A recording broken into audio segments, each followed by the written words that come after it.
नमस्कार, जय जगन्नाथ। शकुंतला ट्यूटोरियल को आपण मानकु आंतरिक स्वागत। मो प्रियंका रथ आम चैनल रे जदि आपण माने नुआ अछंती तेबे जल्दी जल्दी सब्सक्राइब करि नियंतु। तेबे चलंतु आरंभ करिबा आजर क्लास। आज आम आलोचना करिबा समास उपरे। ओडिया साहित्यर दर्पण पुस्तकरू समास उपरे आलोचना करिबा। प्रथम प्रश्न देखिबा, समास काहाको कुहा जाए ना परस्पर संपर्क थिबा एकाधिक पद को जोड़ी एक पद करा जिबार नाम कौन? समास। परस्पर संपर्क थिबा एकाधिक पद को जोड़ी एक पद करा जिबार नाम हेउछि समास। नेक्स्ट क्वेश्चन, समास रे केउ दुई बा ततोधिक पद को एक पद करा जाए ओ सेगुड़िक कौन कौन? समास रे जो दुई बा ततोधिक पद को एक पद करा जाए सेगुड़िक समस्यमान पद अटे। समास रे दुई बा ततोधिक पदर मिलन रे जो एक पद गठित हुए ताहाकू कौन कुहा जाए? समास रे दुई बा ततोधिक पदर मिलन रे जो एक बा पद गठित होता है, एक बा एकाधिक पद गठित होता है ताको समस्त पद कुहा जाई थाए। नेक्स्ट क्वेश्चन, जो विस्तृत उक्ति को समास रे संक्षिप्त करा जाए ताहाकू कौन कुहा जाए? जो विस्तृत उक्ति को समास रे संक्षिप्त करा जाए ताहाकू व्यासवाक्य कुहा जाई थाए। समास को केते भागरे विभक्त करा जायछि? समास को 6 भागरे विभक्त करा जायछि। जेउ समास रे पूर्व पदरु द्वितीय ठारू सप्तमी पर्यंत कौनसी विभक्ति लोप पाई न थाए ताहाकू केउ समास कुहा जाई थाए? ताहाकू तत्पुरुष समास कुहा जाए।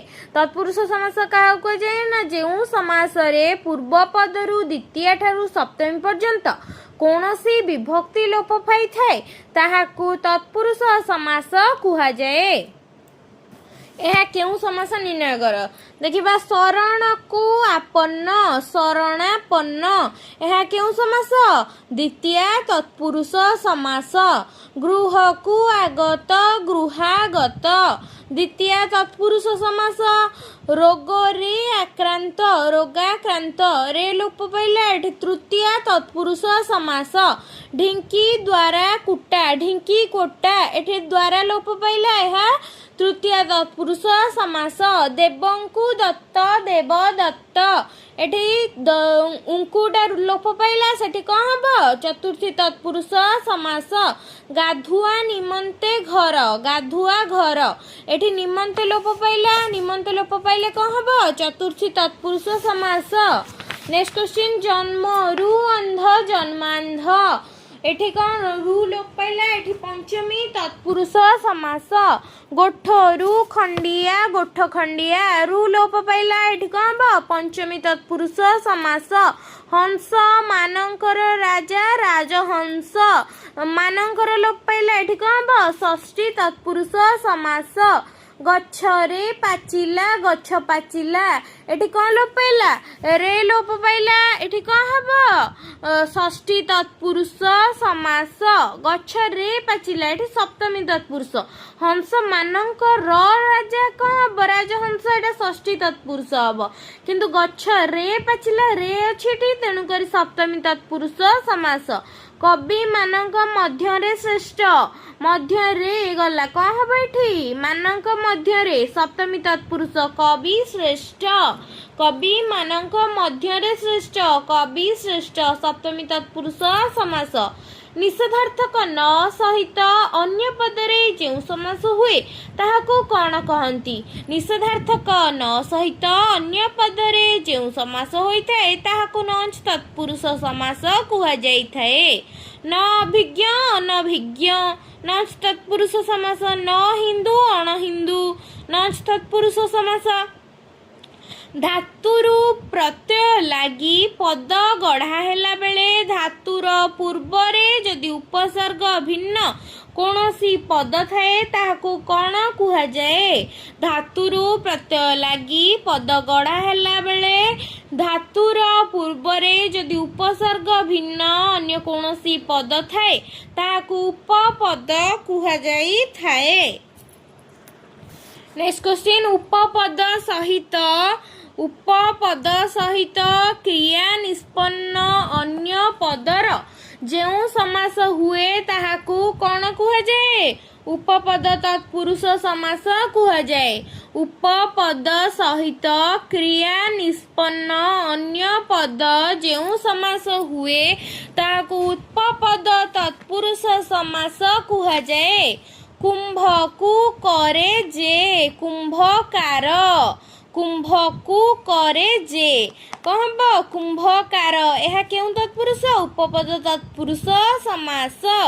ଚକ୍ର ଧାରଣ କରେ ଯେ, ଚକ୍ରଧର, କେଉଁ ସମାସ? ଉପପଦ ତତ୍ପୁରୁଷ ସମାସ। କୂଳକୁ ବୁଡ଼ାଏ ଯେ, କୂଳ ବୁଡ଼ା, ଏହା କେଉଁ ସମାସ? ଉପପଦ ତତ୍ପୁରୁଷ ସମାସ। ଏକାଧିକ ପଦ ମିଳିତ ହୋଇ ଏକ ବ୍ୟକ୍ତି ବସ୍ତୁ ବା କୌଣସି ଏକକକୁ ବୁଝାଇଲେ କେଉଁ ସମାସ ହୁଏ? କର୍ମଧାରୟ ସମାସ ହୋଇଥାଏ।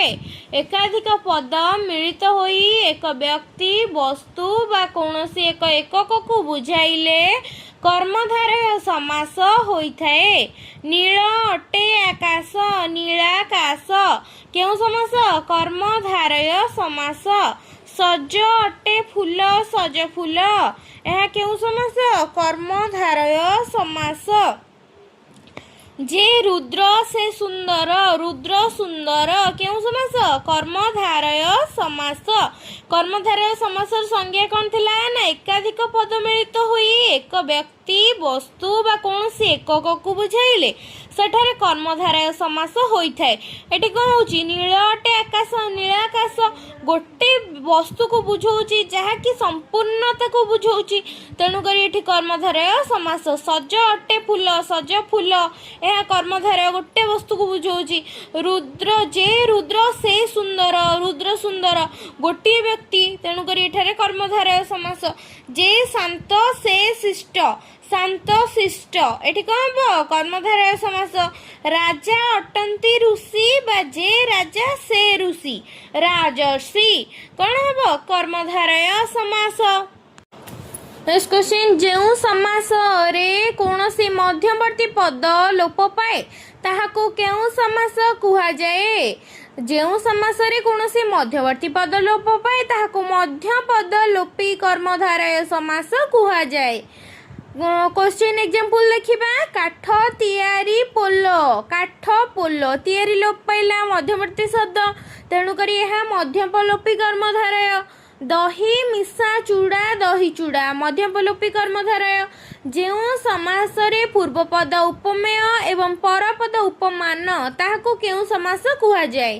ଯେଉଁ ସମାସରେ ପୂର୍ବପଦ ଉପମେୟ ଏବଂ ପରପଦ ଉପମାନ ତାହାକୁ ଉପମେୟ ବା ଉପମିତ କର୍ମଧାରୟ ସମାସ କୁହାଯାଏ। ଅଧର ବିମ୍ବ ଯାହାର, ଅଧର ବିମ୍ବ, ଏଠି କ'ଣ ହବ? ଉପମେୟ କର୍ମଧାରୟ ସମାସ। ନର ଇନ୍ଦ୍ର ପରି ନରେନ୍ଦ୍ର, ଏଠି ଉପମିତ କର୍ମଧାରୟ ସମାସ।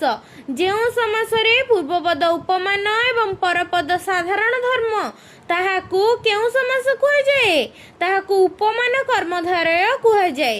ଯେଉଁ ସମାସରେ ପୂର୍ବପଦ ଉପମାନ ଓ ପରପଦ ସାଧାରଣ ଧର୍ମ ତାହାକୁ ଉପମାନ କର୍ମଧାରୟ ପଦ କୁହାଯାଏ। ନେକ୍ସଟ କ୍ୱେଶ୍ଚିନ୍, ତୁଷାର ପରି ଧବଳ, ତୁଷାର ଧବଳ, ଏହା କ'ଣ ହବ? ଉପମାନ କର୍ମଧାରୟ। ତୁଷାର ହେଉଛି କ'ଣ? ଉପମାନ ଏବଂ ପରପଦ କ'ଣ ଅଛି? ଧବଳ, ତେଣୁକରି ଏଠି କ'ଣ ହେଲା? ଉପମାନ କର୍ମଧାରୟ ସମାସ। ନବନୀତ ପରି କୋମଳ, କୋମଳଟା କ'ଣ? ସାଧାରଣ ଧର୍ମପଦ ଏବଂ ନବନୀତ କ'ଣ? ଉପମାନ ପଦ, ତେଣୁକରି ଉପମାନ କର୍ମଧାରୟ ସମାସ। ଯେଉଁ ସମାସରେ ଉପମେୟ ଓ ଉପମାନ ମଧ୍ୟରେ ରୂପକ ଅର୍ଥାତ୍ ଅଭେଦ କଳ୍ପନା କରାଯାଇଥାଏ ତାହାକୁ କେଉଁ ସମାସ କୁହାଯାଇଥାଏ? ଯେଉଁ ସମାସରେ ଉପମେୟ ଓ ଉପମାନ ମଧ୍ୟରେ ରୂପକ ଅର୍ଥାତ୍ ଅଭେଦ କଳ୍ପନା କରାଯାଇଥାଏ ତାହାକୁ ରୂପକ କର୍ମଧାରୟ ସମାସ କୁହାଯାଏ। ବିଦ୍ୟା ରୂପକ ଧନ, ବିଦ୍ୟା ଧନ, ଏହା କେଉଁ ସମାସ? ରୂପକ କର୍ମଧାରୟ ସମାସ। ବିଦ୍ୟା ରୂପକ ଧନ, ବିଦ୍ୟା ଧନ, ଏହା କେଉଁ ସମାସ? ରୂପକ କର୍ମଧାରୟ ସମାସ। ସ୍ତ୍ରୀ ରୂପକ ରତ୍ନ, ସ୍ତ୍ରୀ ରତ୍ନ, ଏହା କେଉଁ ସମାସ? ରୂପକ କର୍ମଧାରୟ ସମାସ। ଯେଉଁ ସମାସରେ ପ୍ରତ୍ୟେକ ସମସ୍ୟମାନ ପଦର ଅର୍ଥର ପ୍ରାଧାନ୍ୟ ଥାଏ ତାହାକୁ କେଉଁ ସମାସ କୁହାଯାଏ? ଯେଉଁ ସମାସରେ ପ୍ରତ୍ୟେକ ପଦର ସମସ୍ୟମାନ ପଦର ଅର୍ଥର ପ୍ରାଧାନ୍ୟ ଥାଏ ତାହାକୁ ଦ୍ୱନ୍ଦ୍ୱ ସମାସ କୁହାଯାଇଥାଏ। ଆୟ ବ୍ୟୟ, ଆୟ ବ୍ୟୟ, ଏଥିରେ କ'ଣ ଦ୍ୱନ୍ଦ୍ୱ ସମାସ? ଏଇଟା ପ୍ରତ୍ୟେକ ସମସ୍ୟମାନ ପଦର ଅର୍ଥ ପ୍ରାଧାନ୍ୟ ରହିଛି। ଆୟର ମଧ୍ୟ ଅର୍ଥ ଅଛି, ବ୍ୟୟର ମଧ୍ୟ ଅର୍ଥ ଅଛି, ତେଣୁକରି ଏଠି କ'ଣ ହବ? ଦ୍ୱନ୍ଦ୍ୱ ସମାସ। ପତ୍ର ପୁଷ୍ପ ଫଳ, ପତ୍ର ପୁଷ୍ପ ଫଳ, ଏହା କ'ଣ ହବ? ଦ୍ୱନ୍ଦ୍ୱ ସମାସ। ଜାୟା ଓ ପତି ଦମ୍ପତି, ଏହା ମଧ୍ୟ ଦ୍ୱନ୍ଦ୍ୱ ସମାସ। ଅହନ ଓ ରାତ୍ରି, ଅହୋରାତ୍ରି, କେଉଁ ସମାସ? ଦ୍ୱନ୍ଦ୍ୱ ସମାସ। ପର ଓ ପର ପରସ୍ପର, ଦ୍ୱନ୍ଦ୍ୱ ସମାସ। ଅହନ ଓ ନିଶି, ଅହର୍ନିଶି, ଦ୍ୱନ୍ଦ୍ୱ ସମାସ। ହରି ଓ ହର, ହରିହର, ଦ୍ୱନ୍ଦ୍ୱ ସମାସ। କାଳି ଓ କଲମର ସମାହାର, କାଳି କଲମ, କେଉଁ ସମାସ? ଦ୍ୱନ୍ଦ୍ୱ ସମାସ। ଯେଉଁ ସମାସରେ ସଂଖ୍ୟାବାଚକ ପଦ ପୂର୍ବରୁ ଥାଏ ଏବଂ ସମାସ ନିଷ୍ପନ୍ନ ପଦର ସମାହାର ଅର୍ଥ ବୁଝାଉଥାଏ ତାହାକୁ କେଉଁ ସମାସ କୁହାଯାଏ? ଯେଉଁ ସମାସରେ ସଂଖ୍ୟାବାଚକ ପଦ ପୂର୍ବରେ ଥାଏ ଏବଂ ସମାସ ନିଷ୍ପନ୍ନ ପଦର ସମାହାର ଅର୍ଥ ବୁଝାଉଥାଏ ତାହାକୁ ଦ୍ୱିଗୁ ସମାସ କୁହାଯାଇଥାଏ। ନେକ୍ସଟ କ୍ୱେଶ୍ଚିନ୍, ସପ୍ତ ଋଷିଙ୍କର ସମାହାର ସପ୍ତର୍ଷି, କେଉଁ ସମାସ? ଦ୍ୱିଗୁ ସମାସ। ତ୍ରିଫଳର ସମାହାର ତ୍ରିଫଳା, କେଉଁ ସମାସ?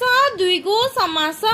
ସାତ ଦିନର ସମାହାର ସପ୍ତାହ, ସାତ ଦିନର ସମାହାର ସପ୍ତାହ, କେଉଁ ସମାସ? ଦ୍ୱିଗୁ ସମାସ। ଷଡ଼ ରିପୁର ସମାହାର ଷଡ଼ରିପୁ, ଏହା ମଧ୍ୟ ଦ୍ୱିଗୁ ସମାସ। ନେକ୍ସଟ କ୍ୱେଶ୍ଚିନ୍, ପଞ୍ଚ ଇନ୍ଦ୍ରିୟର ସମାହାର ପଞ୍ଚେନ୍ଦ୍ରିୟ, କେଉଁ ସମାସ? ଦ୍ୱିଗୁ ସମାସ। ନବରତ୍ନର ସମାହାର ନବରତ୍ନ, କେଉଁ ସମାସ? ଦ୍ୱିଗୁ ସମାସ। ଯେଉଁ ସମାସରେ ସମସ୍ତ ପଦ କୌଣସି ସମସ୍ୟମାନ ପଦକୁ ନ ବୁଝାଇ ଅନ୍ୟ କାହାକୁ ବୁଝାଏ ତାହାକୁ କେଉଁ ସମାସ କୁହାଯାଏ? ଯେଉଁ ସମାସରେ ସମସ୍ତ ପଦ କୌଣସି ସମସ୍ୟମାନ ପଦକୁ ନ ବୁଝାଇ ଅନ୍ୟ କାହାକୁ ବୁଝାଏ ତାହାକୁ ବହୁବ୍ରୀହି ସମାସ କୁହାଯାଏ। ଦଶ ଆନନ୍ଦ ଯାହାର ସେ କ'ଣ ହବ? ଦଶାନନ, କେଉଁ ସମାସ? ବହୁବ୍ରୀହି ସମାସ। ଜିତି ହୋଇଛି ଇନ୍ଦ୍ରିୟ ଯାହାଙ୍କ ଦ୍ୱାରା ସେ ଜିତେନ୍ଦ୍ରିୟ, ଏହା କେଉଁ ସମାସ? ବହୁବ୍ରୀହି ସମାସ। ପଦ୍ମନାଭିରେ ଯାହାଙ୍କର ସେ ପଦ୍ମନାଭ, କ'ଣ ହବ? ବହୁବ୍ରୀହି ସମାସ। ବିଗତ ପତ୍ନୀ ଯାହାର ସେ ବୈପତ୍ନିକ, କେଉଁ ସମାସ? ବହୁବ୍ରୀହି ସମାସ। ନେକ୍ସଟ କ୍ୱେଶ୍ଚିନ୍, ବହୁବ୍ରୀହିରେ ଯଦି ମଧ୍ୟବର୍ତ୍ତୀ ଉପମାନ ପଦ ଲୋପ ପାଏ ତେବେ ତାହାକୁ କ'ଣ କହନ୍ତି? ମଧ୍ୟପଦ ଲୋପେ ବହୁବ୍ରୀହି ସମାସ କୁହାଯାଏ। ଚିଲର ଆଖି ପରି ଆଖି ଯାହାର ଯେ ସେ, କ'ଣ ହବ? ଚିଲାଖିଆ, ଏଠାରେ ମଧ୍ୟପଦ ଲୋପି ବହୁବ୍ରୀହି ସମାସ ହୋଇଛି। ନେକ୍ସଟ କ୍ୱେଶ୍ଚିନ୍, ପଞ୍ଚ ହାତ ଦୈର୍ଘ୍ୟ ଯାହାର ତାହା ପଞ୍ଚ ହାତୀ ବା ପଞ୍ଚ ହାତିଆ, ଏହା କ'ଣ ହବ? ମଧ୍ୟପଦ ଲୋପି ବହୁବ୍ରୀହି ସମାସ। ମୃଗର ନୟନ ପରି ନୟନ ଯାହାର ସେ, ସେ କ'ଣ ହବ? ମୃଗ ନୟନା ବା ମୃଗ ନୟନୀ, ଏହା କ'ଣ ହବ? ମଧ୍ୟପଦ ଲୋପି ବହୁବ୍ରୀହି ସମାସ। ଅନ୍ୟ ପଦ ସହ ଅର୍ଥରେ ସ ଥାଇ ଯେଉଁ ବହୁବ୍ରୀହି ସମାସ ହୁଏ ତାହାକୁ କ'ଣ କୁହାଯାଏ? ସହାର୍ଥକ ବହୁବ୍ରୀହି କୁହାଯାଇଥାଏ। ଏକ୍ସାମ୍ପଲ ଲେଖିବା, ସ୍ତ୍ରୀ ସହ ଥିବା ସସ୍ତ୍ରୀକ, କ'ଣ ହବ? ସହାର୍ଥକ ବହୁବ୍ରୀହି। ନେକ୍ସଟ କ୍ୱେଶ୍ଚିନ୍, ସମାନ ଗୋତ୍ର ଯାହାର ସଗୋତ୍ର, ଏହା କ'ଣ ହେବ ସହାର୍ଥକ ବହୁବ୍ରୀହି। ନେକ୍ସଟ କ୍ୱେଶ୍ଚିନ୍ ପରିବାର ସହ ଥିବା ସପରିବାର ସ ଲାଗିଛି ସହାର୍ଥକ ବହୁବ୍ରୀହି। ନାସ୍ତି ଅର୍ଥକ ନ ସହିତ କୌଣସି ପଦର ବହୁବ୍ରୀହି ସମାସକୁ କ'ଣ କୁହାଯାଏ ନଚ ବହୁବ୍ରୀହି କୁହାଯାଏ। ନାହିଁ ସୀମା ଯାହାର ତାହା ଅସୀମ ନଚ ବହୁବ୍ରୀହି ସମାସ। ନାହିଁ ବାବୁ ଯାହାର ସେ ଅଣବାବୁଆ ନଚ ବହୁବ୍ରୀହି ସମାସ। ଏଇଟା ଆମେ କୋଉଠି ପଢିଥିଲେ କୋଣାର୍କ କବିତାରେ ପଢିଥିଲେ। ନେକ୍ସଟ କ୍ୱେଶ୍ଚିନ୍ ନାହିଁ ଅନ୍ତ ଯାହାର ସେ ଅନନ୍ତ କେଉଁ ସମାସ ନଚ ବହୁବ୍ରୀହି ସମାସ। ଯେଉଁ ସମାସରେ ପୂର୍ବପଦ ଅବ୍ୟୟ ହୋଇଥାଏ ଏବଂ ସେହି ଅବ୍ୟୟର ଅର୍ଥରେ ପ୍ରାଧାନ୍ୟ ଥାଏ ତାହାକୁ କେଉଁ ସମାସ କୁହାଯାଏ। ଯେଉଁ ସମାସରେ ପୂର୍ବପଦ ଅବ୍ୟୟ ହୋଇଥାଏ ଏବଂ ସେହି ଅବ୍ୟୟର ଅର୍ଥରେ ପ୍ରାଧାନ୍ୟ ଥାଏ ତାହାକୁ ଅବ୍ୟୟୀଭାବ ସମାସ କୁହାଯାଏ। ବନର ସଦୃଶ ଉପବନ କେଉଁ ସମାସ ଅବ୍ୟୟୀଭାବ ସମାସ। ସାଗର ଠାରୁ ନ୍ୟୁନ ଉପସାଗର କେଉଁ ସମାସ ଅବ୍ୟୟୀଭାବ ସମାସ। ଅବ୍ୟୟୀଭାବ ସମାସର ସଂଜ୍ଞା କ'ଣ ନା ଯେଉଁ ସମାସରେ ପୂର୍ବପଦ ଅବ୍ୟୟ ହୋଇଥାଏ ଏବଂ ସେହି ଅବ୍ୟୟର ଅର୍ଥର ପ୍ରାଧାନ୍ୟ ଥାଏ ତାହାକୁ ଅବ୍ୟୟୀଭାବ ସମାସ କୁହାଯାଏ। ସାଗର ଠାରୁ ନ୍ୟୁନ ଉପସାଗର ଅବ୍ୟୟୀଭାବ ସମାସ। କଣ୍ଠର ସମୀପ ଉପକଣ୍ଠ ଅବ୍ୟୟୀଭାବ ସମାସ। ଭାଷାର ସାଦୃଶ୍ୟ ଉପଭାଷା ଅବ୍ୟୟୀଭାବ ସମାସ। ରୂପର ଯୋଗ୍ୟ ଅନୁରୂପ ଅବ୍ୟୟୀଭାବ ସମାସ। ଦିନକୁ ଦିନ ପ୍ରତିଦିନ ଅବ୍ୟୟୀଭାବ ସମାସ। ମୂଳରୁ ଆରମ୍ଭ କରି ଚୂଳ ପର୍ଯ୍ୟନ୍ତ ଆମୂଳ ଚୂଳ ଅବ୍ୟୟୀଭାବ ସମାସ। ନେକ୍ସଟ କ୍ୱେଶ୍ଚିନ୍ ମାନବକୁ ଅତିକ୍ରମ କରି ଅତି ମାନବ ଅବ୍ୟୟୀଭାବ ସମାସ। ଭିକ୍ଷାର ଅଭାବ ଦୁର୍ଭିକ୍ଷ ଅବ୍ୟୟୀଭାବ ସମାସ। ବିଧିକୁ ଅତିକ୍ରମ ନ କରି ଯଥା ବିଧି କ'ଣ ହେବ ଅବ୍ୟୟୀଭାବ ସମାସ। କୂଳର ବିପରୀତ ପ୍ରତିକୂଳ କେଉଁ ସମାସ ଅବ୍ୟୟୀଭାବ ସମାସ। ହିଂସାର ପ୍ରତିକ୍ରିୟା ପ୍ରତିହିଂସା ଅବ୍ୟୟୀଭାବ ସମାସ। ତତ୍ପୁରୁଷ ସମାସରେ ସ୍ଥଳ ବିଶେଷରେ ପୂର୍ବ ପଦସ୍ଥିତ ବିଭକ୍ତିର ଲୋପ ହୋଇନଥାଏ ଏ ପ୍ରକାର ସମାସକୁ କ'ଣ କହନ୍ତି ଅଲୁକ୍ ସମାସ କହନ୍ତି। ଅଲୁକ୍ ସମାସ ଏଠି କାହାକୁ କୁହାଯାଏ ଦେଖିବା। କ'ଣ ହେଲା ନା ତତ୍ପୁରୁଷ ସମାସରେ ସ୍ଥଳ ବିଶେଷରେ ପୂର୍ବ ପଦସ୍ଥିତ ବିଭକ୍ତିର ଲୋପ ହୋଇନଥାଏ ତେଣୁ ଏହାକୁ ଅଲୁକ୍ ସମାସ କୁହାଯାଏ। ଯୁଦ୍ଧରେ ସ୍ଥିର ଯୁଧିଷ୍ଠିର କ'ଣ ହେବ ଅଲୁକ୍ ସମାସ। ବନରେ ଚରେ ଯେ ବନଚର କେଉଁ ସମାସ ଅଲୁକ୍ ସମାସ। ଖେ ଆକାଶରେ ଚରେ ଯେ ଖେଚର ଅଲୁକ୍ ସମାସ। ଭାତୃଃ ପୁତ୍ର ଭାତୁସ୍ପୁତ୍ର କ'ଣ ହେବ ଅଲୁକ୍ ସମାସ। ନେକ୍ସଟ କ୍ୱେଶ୍ଚିନ୍ ଏକାଧିକ ପଦ ମିଳିତ ହୋଇ ଏକ ପଦ ହୋଇଥାନ୍ତି କିନ୍ତୁ ସେଗୁଡ଼ିକର ସମାସ ବାକ୍ୟ କରାଯାଇପାରେ ନାହିଁ। ଯଦି ବା କରାଯାଏ ତେବେ ସେଥିରେ ବାସ୍ତବ ଅର୍ଥ ନଥାଏ ତେବେ ତାହାକୁ କି ସମାସ କୁହାଯାଏ ତାହାକୁ ନିତ୍ୟ ସମାସ କୁହାଯାଏ। କୃଷ୍ଣ ସର୍ପ କାଳିୟନ୍ତୀ ନାଗକୁ ବୁଝାଏ କାହାକୁ ବୁଝାଏ କାଳିୟନ୍ତୀ ନାଗକୁ ବୁଝାଏ ତାହା କ'ଣ ହେବ ନିତ୍ୟ ସର୍ପ। ପୋକ ଶୁଙ୍ଘା ଏକ ପ୍ରକାର ତୃଣର ନାମ କେଉଁ ସମାସ ହେବ ନିତ୍ୟ ସମାସ। ନୀଳକନ୍ଦର ପୁରୀ ଶ୍ରୀ ଜଗନ୍ନାଥ ମନ୍ଦିରର ନାମ ଏହା କେଉଁ ସମାସ ନିତ୍ୟ ସମାସ। ଏଇଟା ଗୋଟେ ଇମ୍ପୋର୍ଟାଣ୍ଟ କ୍ୱେଶ୍ଚିନ୍। ନୀଳକନ୍ଦର କାହାର ନାମ ନା ପୁରୀ ଶ୍ରୀ ଜଗନ୍ନାଥ ମନ୍ଦିରର ଏକ ଅନ୍ୟ ନାମ ହେଉଛି ନୀଳକନ୍ଦର। ଗୟଳ ବାବାଙ୍କ ଏହା ଏକ ଗ୍ରାମର ନାମ ଏହା କେଉଁ ସମାସ ହେବ ନିତ୍ୟ ସମାସ ହେବ। ତେବେ ଆଜିର ଆଲୋଚନାରେ ଆମେ କ'ଣ ଜାଣିଲେ ଅବ୍ୟୟୀଭାବ ସମାସ କାହାକୁ କୁହାଯାଏ ଅଲୁକ୍ ସମାସ କାହାକୁ କୁହାଯାଏ ନିତ୍ୟ ସମାସ କାହାକୁ କୁହାଯାଏ ବହୁବ୍ରୀହି କାହାକୁ କୁହାଯାଏ କର୍ମଧାରୟ ଆଦି ଆଲୋଚନା କଲେ। ନେକ୍ସଟ କ୍ଲାସରେ ଆମେ ସନ୍ଧି ଆଲୋଚନା କରିବା ଏବଂ ପରେ ରୂଢ଼ି ପ୍ରୟୋଗ ଏବଂ ତାପରେ ଅଳଙ୍କାରର କିଛି ଆଲୋଚନା କରିସାରି ଲୋକ ସାହିତ୍ୟ ଉପରକୁ ଯିବା। ନେକ୍ସଟ କ୍ଲାସରେ ଆମେ ସନ୍ଧି ଉପରେ ଆଲୋଚନା କରିବା।